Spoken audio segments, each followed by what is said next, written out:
ልጆቻችሁ በቡዳ ከተበሉ ማድረግ ያለባችሁና ማድረግ የሌለባችሁ ነገሮችን አይኖም እኔስ መላኩን ወደዋለሁ እኛም እንዳንተ እንወደዋለን እኔስ ገብርኤልን ወደዋለሁ እኛም እንዳንተ እንወደዋለን ወደዋለሁ ቅናት የኃጢአቶች ሁሉ እናታቸውም አክስታቸውም እህታቸውም የቡዳን መንፈስ በዚህ ልክ ሲመጣብን ወይም ያለንን ሀብት እንዳንጠቀምበት ሲከላከለን እንዴት ነው የምንከላከለው? እኛ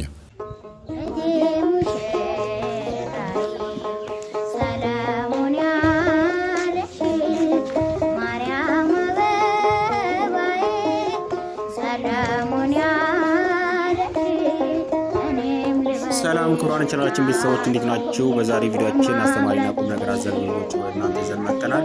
ለቻናሉ አዲስ ከሆናችሁ አሁኑ ሰብስክራይብ ማድረግ እንዳትረሱ፣ እንዲሁም ቪዲዮውን ላይክ በማድረግ ጀምሩት። ወደ ቪዲዮአችን እንለፍ።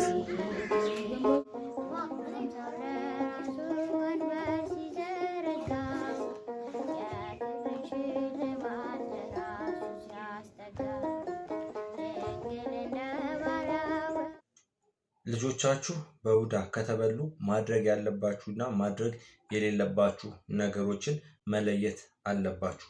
ለምሳሌ ልጆቻችሁ ጸጉራቸው ከሆነ የተበላው ጸጉራቸው እንደዚሁ ይረግፋል፣ ጭንቅላታቸው ይቆስላል። እንደዚህ በሚሆንበት ጊዜ የባህል ሕክምና ከምትወስዷቸው ይልቅ ማድረግ ያለባችሁ ነገር ምንድነው?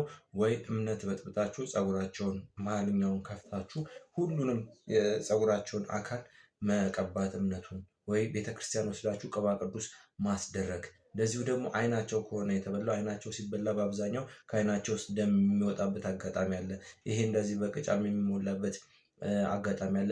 እንደዚህ ዝም ብሎ አይናቸው ሊያለቅስ ይችላል። እንደዚህ ዝም ብሎ አይናቸው ሊቀላ ይችላል። ይሄ ሲሆን ቀጥታ ማድረግ ያለባችሁ ነገር ሆስፒታል ሄዳችሁ ሳይሆን ወስዳችሁ ቤተክርስቲያን ቀጥታ ቅባ ቅዱስ አይናቸው ላይ እንዲያደርጉላቸው ማድረግ ነው ያለባችሁ ማለት ነው። እንደዚሁም ደግሞ ሲበሉ ከሆነ ወደ ሆዳቸው የገባው ሕክምና ሄዳችሁ መርፌ ማስወጋድ ፈጽሞ የለባችሁ።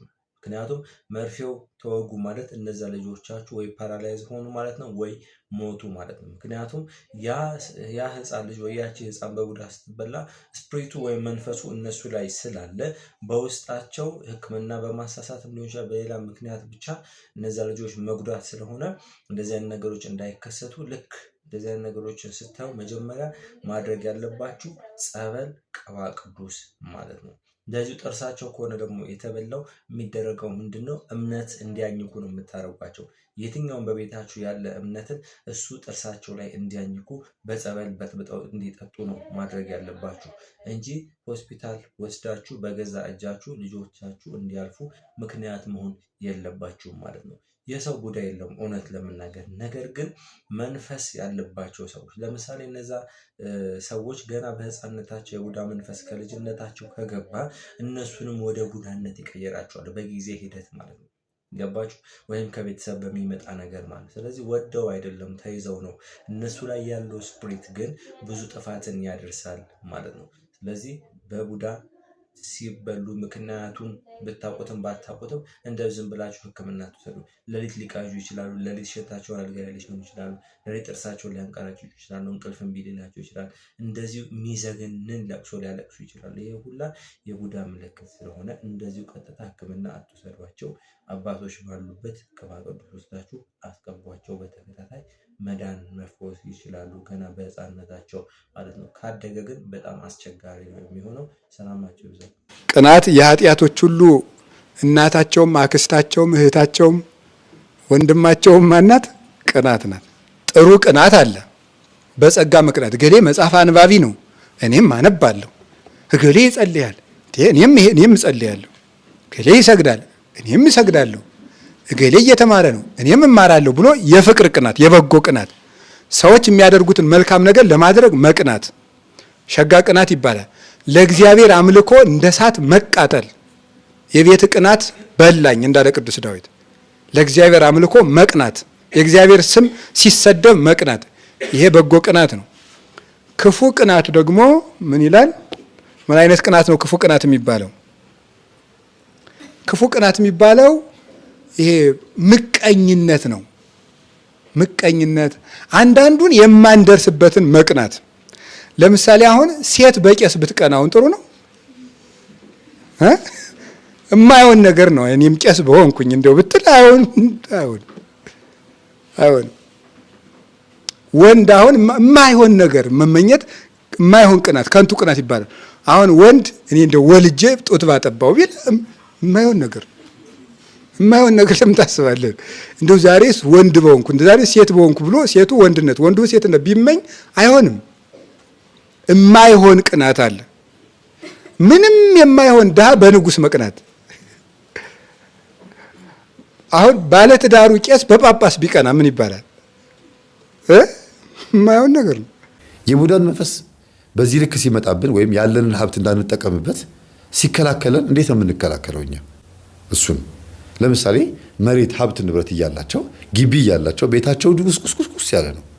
ይሸጥ ቢባል መሬቱ እስከ 20 ሚሊዮን እስከ 30 ሚሊዮን ብር የሚያወጣ ግን በጎረቤት መተት ወይ በራሳቸው የቡዳ መንፈስ በምቀኝ የሆነ የዛር መንፈስ ይሄ እንዳይጠቀሙበት የሚፈልግ እንዳያልፍላቸው የሚፈልግ መንፈስ ደላሎች ሲመጡ ማንም ሲመጣ ጥሩ ባልሆነ መንገድ እንዲመለሱ አድርጎ ምክንያት እየተፈጠረ መሬቱም ችግር ያለበት እንዲመስል አድርጎ በፍርድ ቤትም በምንም በአየር ካርታ በምንም ብቻ ኬዝ ያለበት እንዲሆን አድርጎ በሀብት ላይ ተቀምጠው ድሃዎች ሆነው እንዲኖሩ ያደርጋቸዋል።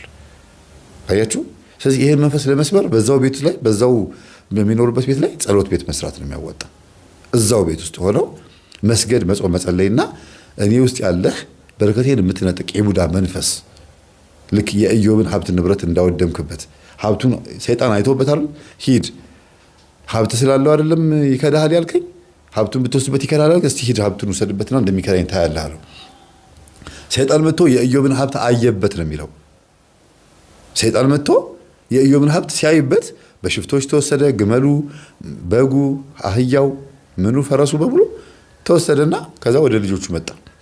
ልጆቹም ቤቱ ፈረሰባቸው፣ ልጆቹም ሀብቱ ስለሆኑ። ከዛ በኋላ ደግሞ በአካሉ ላይ መጣ። አካሉን ቁስል በቁስል ሆነ። በሚስቱ መጣበት። አለ የሚባለውን በሙሉ የኢዮብን በሙሉ ተመለከተበትና አወደመበት። ስለዚህ ተመልካች ነው ቡዳ። ቡዳ ካየ ያወድማል። ግን ማን ይየን? እግዚአብሔር ይየን። እኛ በእግዚአብሔር የታየን ከሆነ ቡዳ የፈለገ ሀብት ንብረታችን ቢወስድ እኛ የእግዚአብሔር ኤክስፐሪመንት ወይም ሰርቶ ማሳያ እንሆንና ተመልሰው ወደ ነበርንበትን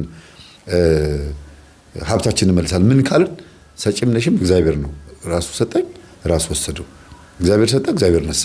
ከእናቴ ወድ ስወለድ ራቁቴን የተወለድኩት አሁንም ራቁቴን እገባለሁ እያለ ሲያመሰግን ቆይቶ እንደነበረው አዲስ ሀብት፣ አዲስ ንብረት፣ አዲስ ልጆችና አዲስ ሚስት ሌላ ማንነት ኖሮ 140 ዓመት ኖሮ ሞተ ነው የሚለው አይደለም ኢዮብ። ስለዚህ ቡዳ ምንም እንኳን ቢመለከትም እግዚአብሔርን ከያዝን ግን ይመታል። ለዚህ ነው መጽሐፈ ሄኖክ ምዕራፍ 2 ላይ አዛዝኤል የሚባለው መንፈስ ለሴቶች ኩል መኳልን አስተማረ፣ እንሾሽላ መቀባትን አስተማረ፣ የምንዝር ጌጥ ማድረግን አስተማረ፣ አምባር ጌጣጌጦችን ማድረግን አስተማረ። እንሾሽላ መሞቅ፣ ኩል መኳል፣ ቀንድም መቀንድም አይደለም ይሄን አስተማረ ነው የሚለው። ለምን ተመልክ በሰው ላይ ሆኖ ማየት ይወዳል። የሰዎችን ንብረት በሰው ላይ ሆኖ ነው የሚያየው። የራሳቸው እንዳይመለከቱ የሰው እንዲመለከቱ ያደርጋቸዋል። መኪና ገዛ፣ የሀብት ንብረት አገኘ፣ ይሄ ችግር የለውም እስቲ ዘርፎ ወይም ደግሞ የሆነ ነገር አድርጎ ነው እንጂ ሰርቶ መቼም አላመጣውም ይባላል።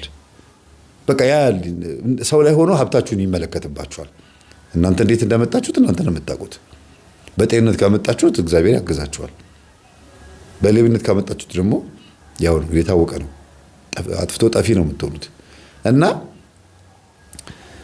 የሰላቢ መንፈስ ቡዳ የሰላቢ መንፈስ ሲሆን ሁለት አይነት ነው። አንደኛ ለምን በሀብት ንብረት በለጠኝ፣ ለምን ከኔ ቀደመኝ፣ ስለዚህ የሱን አጥፋበት፣ አውድምበት፣ አቃጥልበት ነው ሰላቢ፣ በቃ ስለበበት ነው። ሁለተኛው ደግሞ እኔ ከሱ ጋር አብሬ መካፈል እፈልጋለሁ፣ ያለው ሀብት እንዲያካፍለኝ እፈልጋለሁ፣ አበድረኝ ስለው እሺ እንዲለኝ፣ የሼር እንስራ ስለው እሺ እንዲለኝ፣ ብቻ በአጠቃላይ የሱ የሆነ ሀብት በሙሉ የኔ እንዲሆን እፈልጋለሁ ብሎ ያላችሁን ሀብት የሚቀራመት ሰው ይህም ሰላቢ ነው። ስለዚህ እንዲህ አይነቱ መንፈስ የምትከላከሉት ጸሎት ክፍል ውስጥ እዛው ባላችሁ ሀብት ንብረት ቦታ ላይ በመጸለይ በመስገድና የጸለያችሁበትን ውሃ በመርጨት መልካ ሩፋኤልን በመጸለይ የቡዳ መንፈስን አሳዳዲ አጋንንት ስለሆነ አሳዶ እናንተን የሚከታተላችሁን በሰው አይን ላይ ሆኖ የሚከታተላችሁ መንፈስ ሰዳዲ አጋንንት ቅዱስ ሩፋኤል ያሳድደዋል ማለት ነው።